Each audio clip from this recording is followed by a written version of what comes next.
Nobody likes to admit it, but much of the self-help industry thrives and charges premium prices on the premise that the divine spark needs to be unlocked by those who hold invisible passwords. While luxury resorts offer four-figure retreats to activate Christ consciousness, the paradox is obvious. The Gnostic path proclaimed exactly the opposite. Salvation never depended on external tools. It already pulsed within every human being as secret fire, accessible without intermediaries. This knowledge that was born claiming equality has been converted into the privilege of the few. The Gnostics knew something that religious authorities needed to hide. You don't need anyone between you and God. This simplicity carried a threat so profound to established power that it had to be silenced, distorted, and finally buried under layers of official doctrine.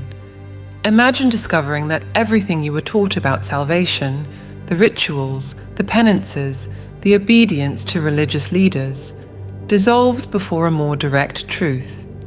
The divine spark is already within you, not as a pretty metaphor for Sunday sermons, but as a living reality waiting to be discovered. The Gnostics of the early Christian centuries lived this certainty, and it made them dangerous. Gnosis wasn't philosophy for intellectual debates. It was a raw, transformative experience that permanently changed whoever lived it. While the nascent church built hierarchies and consolidated doctrines, Gnostic groups gathered in simple homes where men and women, yes, women also taught, shared techniques to awaken this inner divine consciousness. No intermediaries. No, only through us will you be saved. If each person can access the divine directly, the entire edifice of religious power collapses. Why confess sins to a priest if you can confront your own shadow in the inner journey? Why accept official interpretations of scriptures when truth pulses within your own heart? The Gnostic texts that survived, many discovered only in the 20th century, buried in the desert by communities that sensed persecution coming, speak a different language. The Gospel of Thomas, for example, quotes Jesus saying the kingdom isn't in some distant place, but within and around us. When you know yourself, you discover your nature as a child of the living Father. Direct, no beating around the bush, no need for mediating institutions. This message especially attracted those on the margins. Women who had to remain silent in official synagogues and churches found space to lead and teach in Gnostic communities. Slaves and simple people discovered that the divine spark shone just as brightly in them as in any Roman aristocrat. Salvation wasn't for sale. It was available to whoever had the courage to look within. Looking within demands facing what many avoid. It's not a comfortable path. You need to cross through your own illusions, confront the lies you tell yourself, dismantle layer by layer the false identities you've built. The Gnostics knew this. That's why they spoke of dying to be reborn, not in some distant future, but here and now, in this life. Today, when someone seeks authentic spirituality, they bump into the same issues.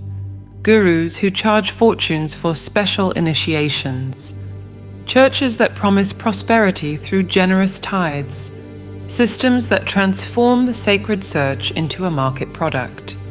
The mechanisms have changed, but the pattern remains, transforming into privilege what should be a birthright.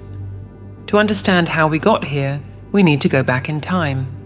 Long before Jesus walked through Galilee, the Mediterranean world bubbled with spiritual traditions that promised initiates direct experience of the divine. Osiris in Egypt, Dionysus in Greece, Mithras in Persia, all told surprisingly similar stories about gods who died and were reborn, offering followers the same path of transformation.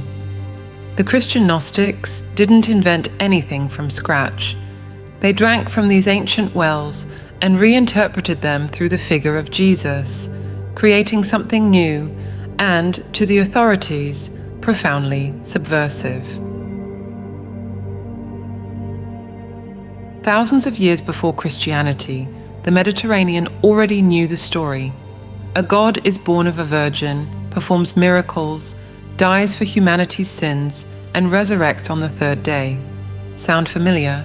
It should. Osiris told this story in Egypt when the pyramids were still young. Dionysus enacted it in Greek theatres. Mithras revealed it in Persian caves to Roman soldiers. Attis, Tammuz, Adonis, Asclepius, Serapis. Each culture had its version, and all promised the same thing. Follow the god's footsteps, and you too will die and be reborn. The crucial detail: nobody thought these stories were literally true. The initiates in the Eleusinian mysteries didn't search for Persephone's historical tomb. Dionysus' devotees didn't debate whether he really turned water into wine at a specific party in Athens. They understood something we've lost. Myth isn't a lie, it's spiritual technology. The initiation ceremonies of these ancient traditions followed a precise script. First, purification, ritual baths, fasting, and confessions.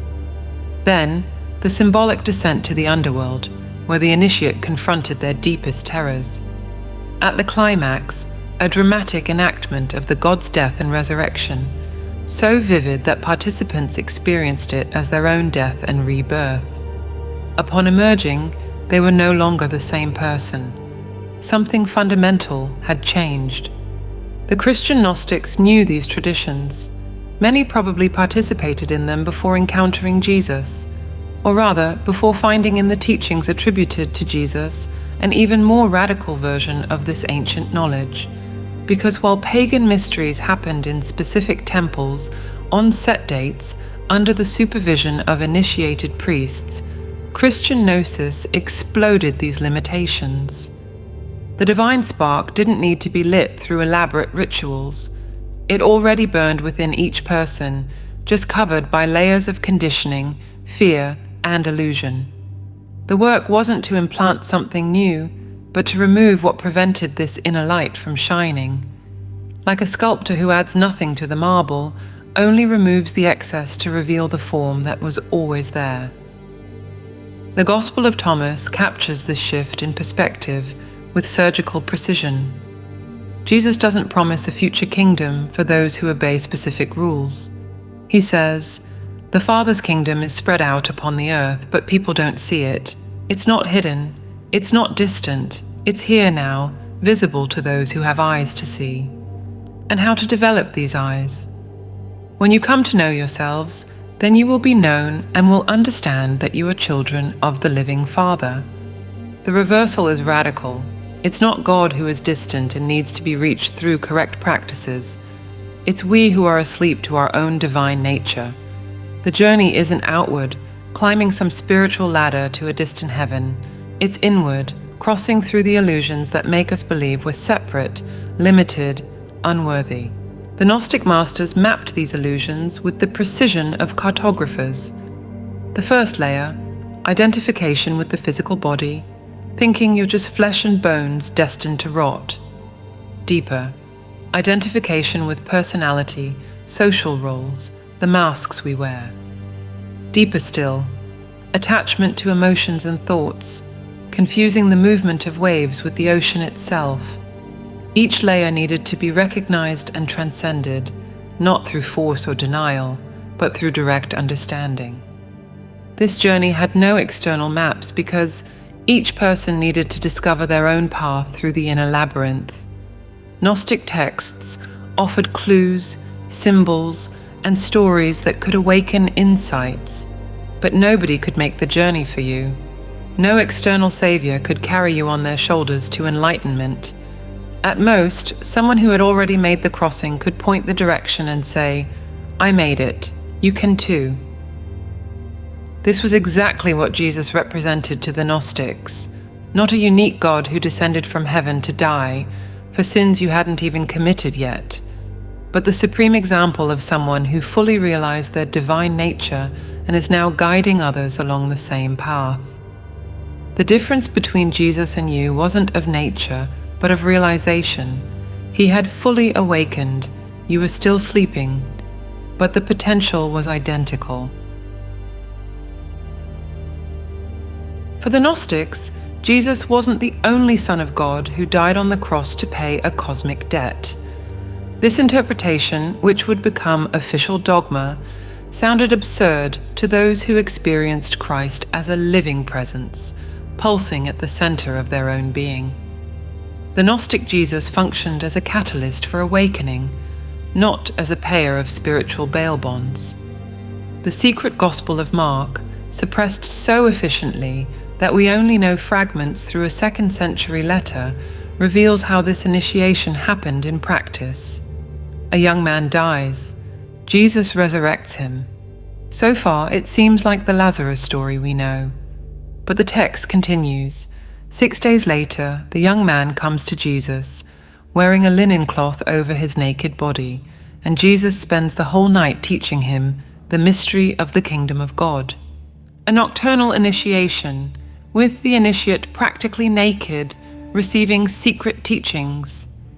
The parallels with the Eleusinian mysteries or Mithraic initiations are obvious, but there was a crucial difference. In pagan mysteries, you went through death and resurrection symbolically, through enactments.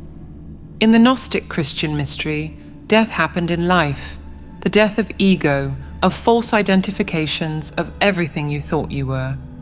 The young man in the secret gospel wasn't just physically resurrected. The physical death and resurrection were the outer symbols of a much more radical inner transformation. He died to his old identity and was reborn as someone who knows the mystery of the kingdom. And what was this mystery? The Gnostic texts are consistent. The kingdom isn't a place or future time. It's a state of consciousness accessible now to whoever dies and is reborn inwardly. Let us also die with him, Thomas declares in the gospel that bears his name. He's not talking about physical death. He's inviting the other disciples, and by extension, all readers, to go through the same initiatory death. Die to what? To the illusion of separation, to identify with the mortal body, to be attached to social roles, to everything that prevents recognition of the inner divine spark. The Gnostic Gospels of Mary, Philip, and Truth elaborate this process with details the official church found prudent to burn. Mary Magdalene appears not as a repentant prostitute, that slander was a later invention, but as the disciple who best understood the teachings. In the Gospel bearing her name, she shares visions she had of Jesus after the crucifixion, teachings about how the soul ascends through different layers of illusion until reaching final rest. Peter protests. Andrew doubts. How could a woman have received teachings that they, the chosen male disciples, didn't know? Mary's answer is devastating in its simplicity. She saw what they couldn't see because she looked where they didn't want to look, inward. While they expected an outer, political kingdom, she discovered the inner, eternal kingdom. The Gospel of Philip goes even further, describing Mary Magdalene as Jesus's koinonos, a Greek word meaning partner, companion, consort. The text mentions that Jesus kissed her frequently, to the scandal of the other disciples. But the kiss, in Gnostic mysteries, wasn't an expression of carnal desire. It was a transmission of pneuma, of spiritual breath, an initiatory technique by which the awakened master directly transmitted the experience of Christ consciousness to the disciple. The Pistis Sophia, an extensive and complex Gnostic text, has Mary Magdalene asking 39 of the 42 most important questions to the resurrected Jesus. She demonstrates such profound understanding that Jesus declares, "Mary, you are blessed, whom I will perfect in all the mysteries of the height." Not as a special favor, but because she had the courage to do what the other disciples avoided. Question, explore, dive deep into the most radical implications of the teachings. The secret that makes the Gnostic Christ so disturbing: he doesn't hold divine exclusivity. Repeatedly in Gnostic texts, Jesus insists that what he is, others can become. In the Gospel of Thomas, he says, Whoever drinks from my mouth will become like me. I myself shall become that person, and the hidden things will be revealed to them. Not worship, not subservience, complete transformation until reaching the same state of consciousness. This explains why, in Gnostic texts, Christ appears in different forms to different people. To some, he appears as a child, to others as an elder, to others as pure light. Not by trick or deception, but because each person perceives the divine through the filter of their own consciousness. The more purified the perception, the more clearly the inner Christ reveals itself.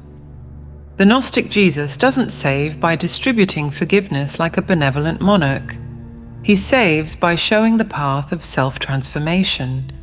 Each miracle in the Gnostic Gospels carries initiatory symbolism. The blind man who sees again represents the awakening of spiritual vision. The paralytic who walks symbolizes the soul freeing itself from the paralysis of fear. The resurrection of the dead points to the awakening of the spiritually asleep. But awaken to what exactly? The Gnostics had a precise answer, a map of human consciousness that revealed both our current condition and our divine potential. It was knowledge so revolutionary that it explained not just who we are, but why we forgot who we are and how we can remember. The Gnostics drew the anatomy of consciousness with 3 concentric circles, as if dissecting not a body, but the very experience of existing. In the outer ring, the coarsest, they located the physical body, physis in Greek, flesh, bones, blood, the vehicle you pilot through material reality, subject to hunger, pain, pleasure, and aging. Real, no doubt, but temporary as the clothes you wear. One level deeper, they found the psyche. Our word psyche comes from there. The soul in the sense of the inner world, thoughts that don't stop, emotions that rise and fall like tides, memories that define who we think we are. More subtle than the body, but still changeable, still caught in time. Ever notice how your thoughts from 10 years ago seem like they're from another person? The psyche constantly changes, even when we swear our personality is fixed.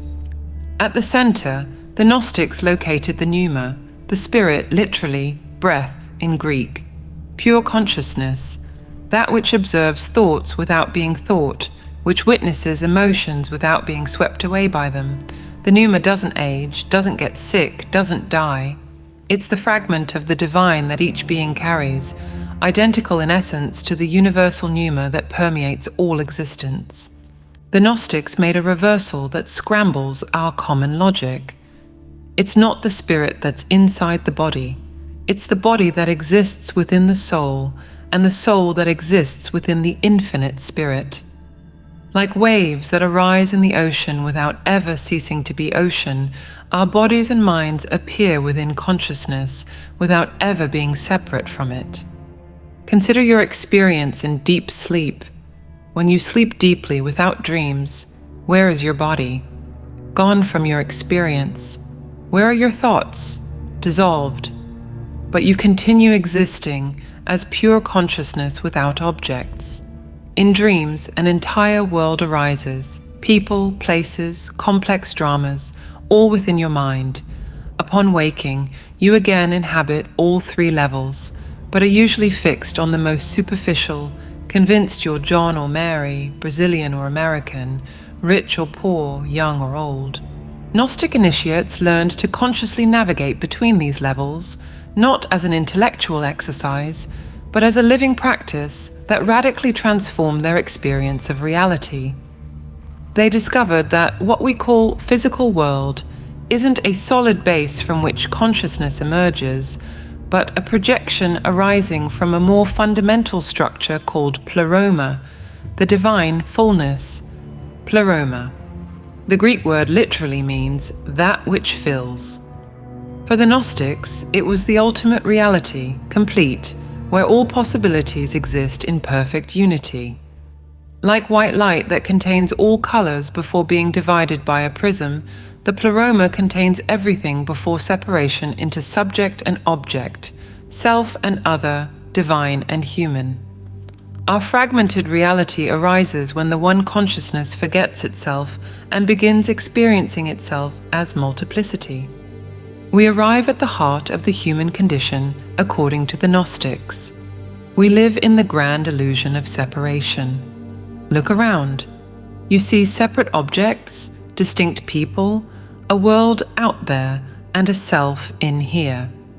It seems obvious, unquestionable, but the Gnostics insisted it's Maya, illusion, a trick of perception. At the deepest level, there's only one consciousness experiencing itself through infinite forms. Jesus articulates this mystery in the Gospel of Thomas with language that defies literal interpretation. When you make the two into one, and when you make the inner like the outer, and the outer like the inner, the upper like the lower, and when you make male and female into a single one, then you will enter the kingdom. He's not giving instructions for some bizarre ritual. He's describing the collapse of all dualities in the experience of unity. That's why Christ appears different to each person in Gnostic texts. He doesn't change form like a cosmic chameleon.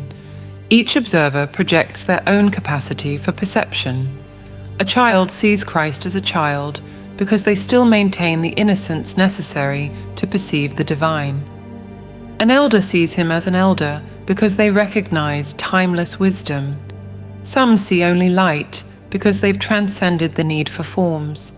The divine remains the same, only our capacity to perceive it changes.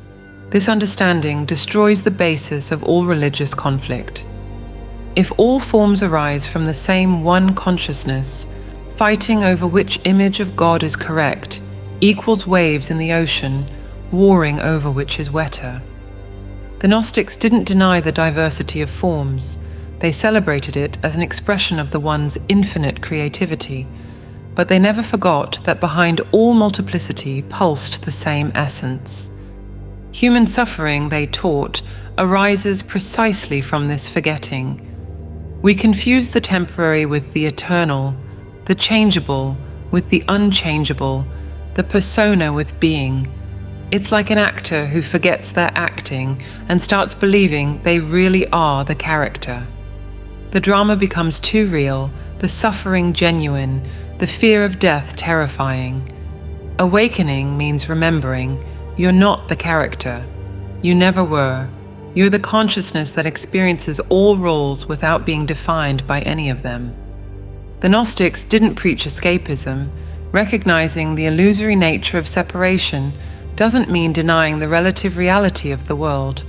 The body still feels pain, hunger still needs to be satisfied, injustice still cries out for correction. The difference is in perspective. You act in the world, knowing you're a temporary expression of the eternal, not a prisoner of an alien reality. Gnostic practices aim to awaken this memory of unity, meditations that dissolved ego boundaries, contemplations on inner light, exercises of identification with pure consciousness instead of the contents of consciousness. Not as an escape from the world, but as a discovery that the world arises within what you essentially are.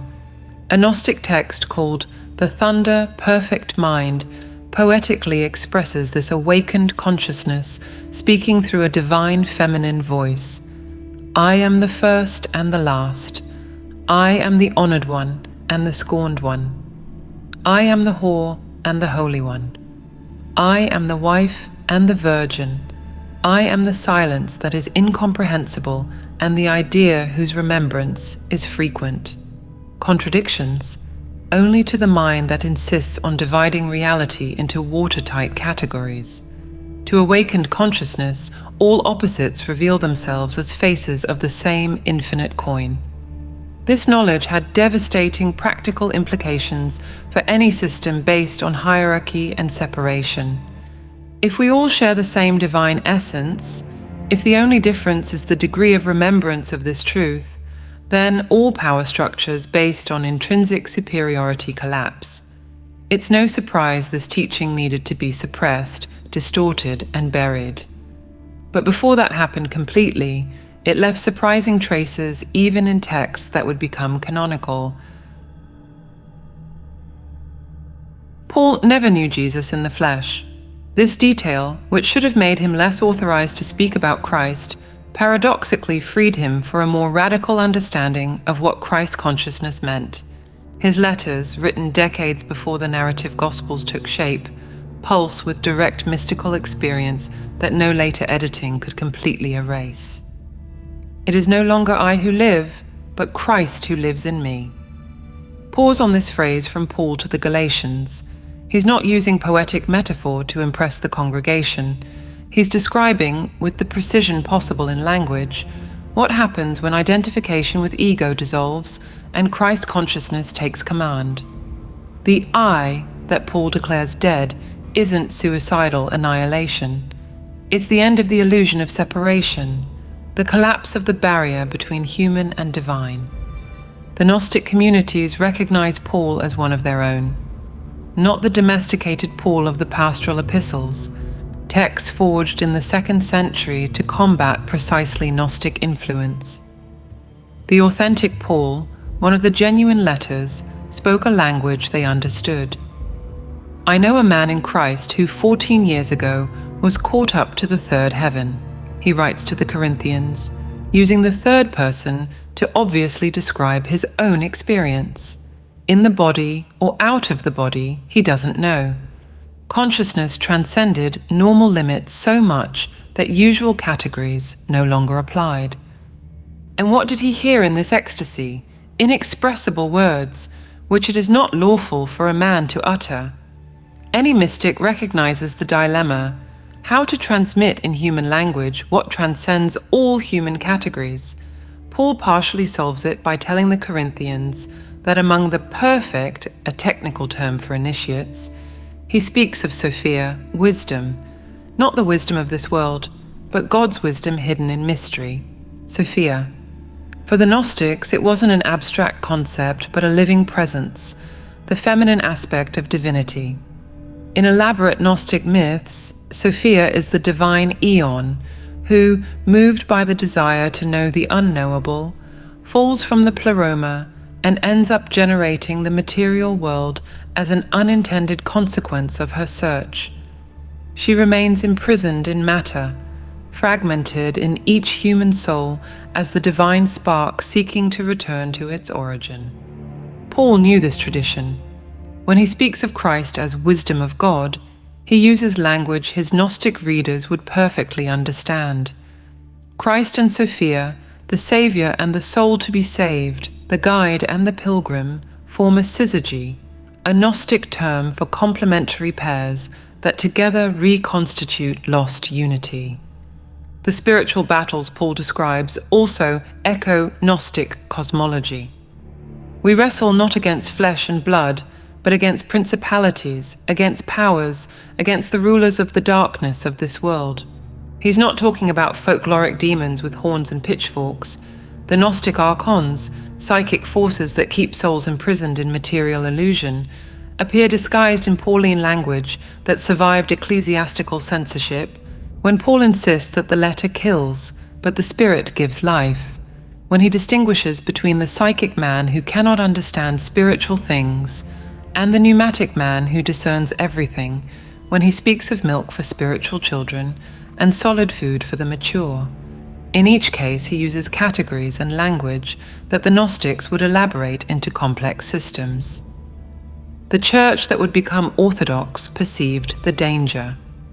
Paul's letters, too popular to be simply discarded, needed to be reinterpreted, edited, and supplemented with spurious texts that contradicted their original spirit.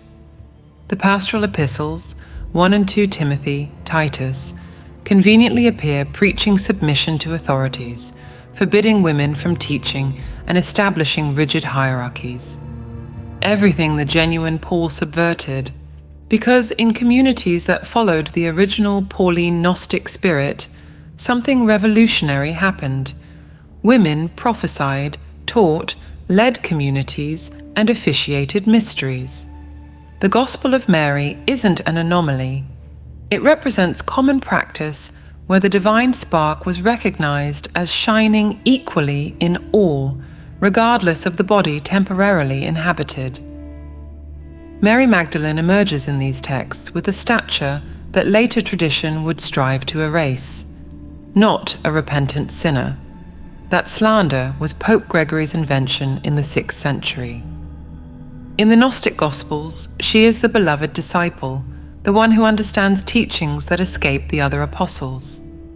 Peter, representing future orthodoxy, consistently appears as the one who doesn't understand, who resents Mary's closeness to Jesus, who questions why the Master would reveal to a woman truths denied to men. The answer, when it comes, exposes the root of the conflict. In the Gospel of Thomas, Peter demands that Mary leave the group because women are not worthy of life. Jesus responds that he himself will guide her to make her male, shocking language that has nothing to do with a literal sex change. In Gnostic symbolism, male represented active spirit, female, receptive soul. To become male meant to fully awaken to spiritual nature, transcend duality, and realize the union of inner feminine and masculine that every initiate sought. The Gospel of Philip elaborates, "When Eve was in Adam, there was no death. When she separated from him, death came into being. If she enters into him again and he receives her, death will no longer exist." It's not retelling Genesis. It's describing the inner process by which consciousness Adam and soul Eve, separated by the fall into matter, must reunite to achieve spiritual immortality. This radical equality especially attracted women from the educated classes of the Greco-Roman world. Accustomed to some intellectual freedom, but barred from full religious participation in both Judaism and civic cults, they found in Gnosticism space to express and develop their spiritual search. Not as a condescending concession, but as recognition that divine Sophia expressed herself especially through the feminine. The names preserved in attacks by heresiologists reveal the extent of this participation. Marcella, disciple of the Gnostic Carpocrates. Helena, spiritual companion of Simon Magus. Flora, to whom the Gnostic master Ptolemy writes a sophisticated theological treatise. The Montanist prophetesses Priscilla and Maximilla, who claim to receive direct revelations from the Spirit. Each name represents hundreds whose stories were lost when their writings were burned. The suppression wasn't accidental or gradual. As the institutional church consolidated power, especially after Constantine, eliminating the feminine element became a priority. Councils dominated by men declared communities that allowed female leadership heretical. Texts showing Mary Magdalene as an apostle and teacher were destroyed or hidden. Sophia herself was exiled from Christian theology, her place usurped by an exclusively masculine logos. But the Gnostic impulse couldn't be completely eradicated. It resurfaced in the medieval Cathars, who again allowed women as perfects. It echoed in mystics who dared speak of direct experience of God without clerical mediation. It whispered through Marguerite Porete, burned in 1310 for writing about the soul's annihilation in God. Each resurgence was suppressed, but the message persisted. The divine spark knows no gender, class, or hierarchy.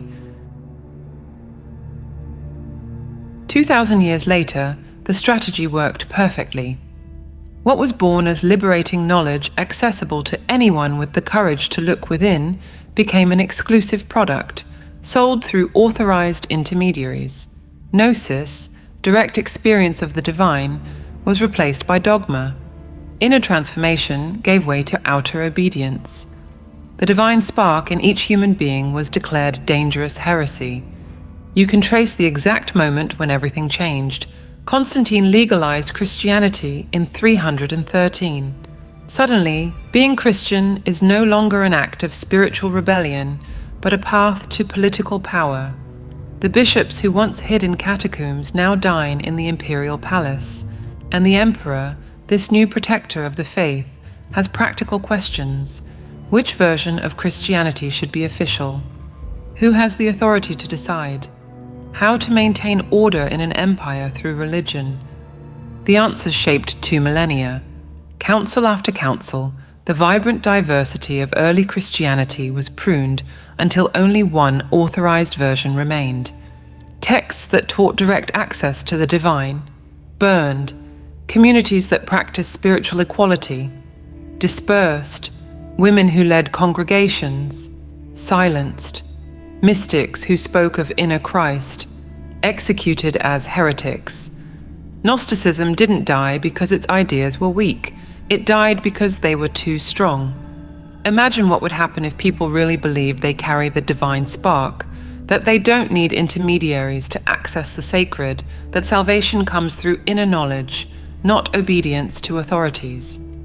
The entire edifice of religious power, and by extension, political and social, would crumble.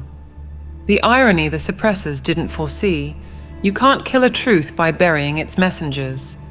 The human thirst for direct connection with the divine always finds new channels. When they close one, others open. The Cathars arise in medieval France, preaching that the material world is a prison of the soul. The Rhineland mystics speak of union with God without intermediaries. Jewish Kabbalah maps secret paths of return to Ein Sof, the limitless infinite. Even within Orthodoxy, solitary voices echo Gnostic wisdom without using the forbidden name. Meister Eckhart, 14th century German Dominican, whom the Church almost burned for heresy, preaches that the eye with which I see God is the same eye with which God sees me. St. John of the Cross describes the dark night of the soul, where all certainties dissolve. Teresa of Avila maps the interior castle, with rooms leading to mystical encounter.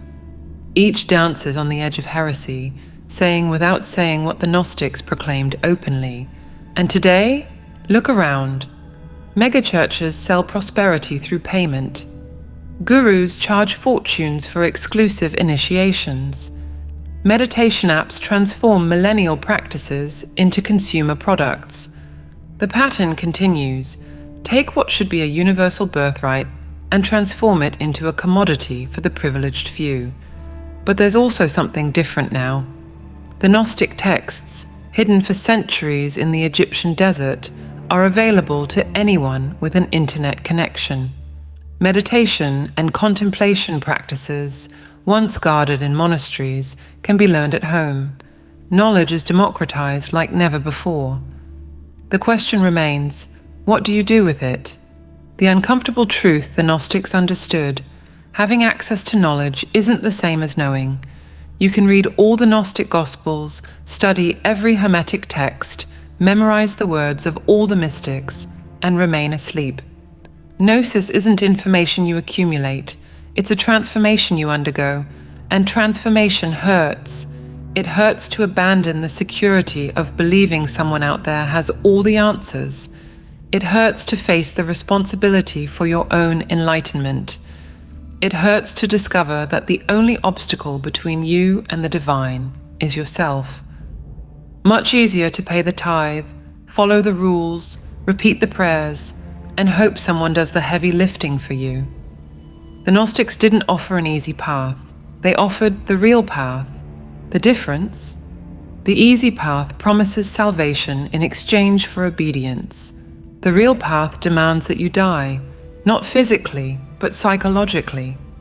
That you let die your false identifications, your ego attachments, your illusions of separation. And then, in the space that opens when the false dies, the true can finally emerge. The decision is yours. I'm not talking about adding another spiritual practice to your already overloaded routine. I'm talking about radically questioning who you think you are. About investigating directly, without accepting second-hand answers, what your true nature is about discovering for yourself, whether this divine spark the Gnostics described is real or a fantasy. The only way to know is to experiment. And the fundamental tool for this experimentation, practiced by Gnostics, mystics, and contemplatives through the centuries, is meditation. Not meditation as a relaxation or productivity technique.